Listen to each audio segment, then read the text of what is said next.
warahmatullahi wabarakatuh. Halo semuanya, perkenalkan nama saya Puspa Kumalaningrum. Saya mahasiswi Pendidikan Bahasa Indonesia UIN Suskaryau semester 4 dengan NIM 12211221697. Di sini saya akan menjelaskan materi sosiolinguistik yang berjudul variasi dan jenis bahasa. Sebelum itu kita harus tahu apa itu definisi variasi bahasa. Variasi atau ragam bahasa merupakan bahasan pokok yang ada pada studi sosiolinguistik. Bahasa itu menjadi beragam bukan karena penuturnya yang tidak homogen, tetapi karena interaksi sosialnya yang mereka lakukan sangat beragam. Seperti contohnya ketika kita mendatangi banyak tempat, maka akan banyak aneka ragam bahasa yang akan kita dapatkan. Nah, kemudian di dalam variasi bahasa ini terdiri ada beberapa jenis. Yang pertama, variasi dari segi penutur. Nah, di dalam variasi dari segi penutur ini terdapat variasi idiolek, yang kedua variasi dialek, yang ketiga variasi kronolog, dan yang keempat variasi sosiolek. Kemudian yang kedua, variasi berdasarkan pemakaian. Nah, variasi bahasa berdasarkan pemakaiannya menurut Nababan 1984 itu terdiri menjadi 8 bagian. Yang pertama ada variasi berdasarkan bidang sastra jurnalistik, militer, pertanian, pelayaran, perekonomian, perdagangan, pendidikan, dan kegiatan keilmuan. Kemudian yang ketiga ada variasi dari segi keformalan. Nah, berdasarkan tingkat keformalannya, Martin Jost mengatakan bahwa ada beberapa jenis dalam penggunaan bahasa keformalan.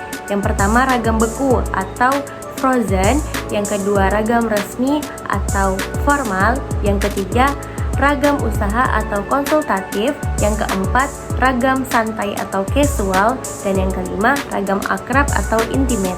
Dan yang keempat variasi dari segi sarana. Nah, di dalam variasi dari segi sarana ini terdapat dua faktor. Yang pertama bisa berdasarkan telepon dan yang kedua bertelegraf. Materi selanjutnya yaitu jenis bahasa. Di dalam jenis bahasa ini ada beberapa macam-macam jenis. Yang pertama ada jenis bahasa berdasarkan sosiologis. Nah, di dalam penjenisan sosiologis ini tidak bisa berdasarkan atau terbatas pada struktur internal bahasa, tetapi juga berdasarkan faktor sejarahnya. Jadi sosiologis ini terjadi karena sesuai dengan sejarah tersebut, tidak ada struktur yang mengikat seperti itu. Kemudian yang kedua ada jenis bahasa berdasarkan sikap politik. Nah, di dalam politik ada beberapa jenis bahasa yang harus kita gunakan untuk bersikap. Yang pertama adalah ada bahasa nasional, bahasa resmi, bahasa negara, bahasa persatuan. Nah, ini semua adalah bahasa yang digunakan dalam politik, yakni kita akan menggunakan ragam jenis bahasa ini di dalam politik agar lebih formal dan gampang menjelaskan kepada publik bagaimana pengertian dari kasus tersebut. Yang ketiga ada jenis bahasa berdasarkan tahap pemerolehan. Nah, tahap pemerolehan ini dapat dibedakan yang pertama menjadi bahasa ibu, bahasa pertama, bahasa kedua, bahasa ketiga, dan seterusnya. Yang dimaksud dengan bahasa ibu di sini adalah bahasa sehari-hari yang digunakan dalam suatu keluarga yang diturunkan dari kebiasaan. Maka seorang anak yang lahir dari satu keluarga, jika keluarga itu menggunakan bahasa Jawa, maka bahasa ibu tersebut akan menjadi bahasa Jawa.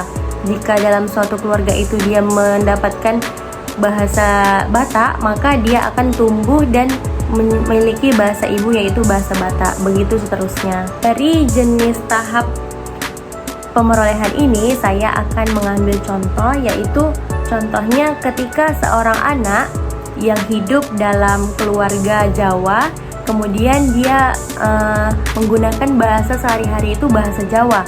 Tetapi ketika dia keluar dari rumah untuk merantau atau untuk melanjutkan pendidikan ke luar kota yang jauh dari keluarganya, kemudian dia bersatu dengan orang-orang Minang, orang-orang Batak, orang-orang Mandailing, maka dia akan mendapatkan bahasa-bahasa baru gitu dari luar. Jadi bahasa ibu yang dari rumah itu, bahasa Jawa itu dapat menyesuaikan tempat di mana dianya berada. Jadi ketika dia di rumah, dia akan tetap menggunakan bahasa Jawa, tetapi ketika di luar atau di lingkungan, dia akan menyesuaikan diri dengan teman-teman sekitarnya. Hanya ini yang dapat saya sampaikan. Semoga penjelasan saya dapat bermanfaat untuk kita semua. Mohon maaf atas segala kesalahan. Saya Puspa Kumalaningrum pamit undur diri. Terima kasih. Wassalamualaikum warahmatullahi wabarakatuh. Bye-bye.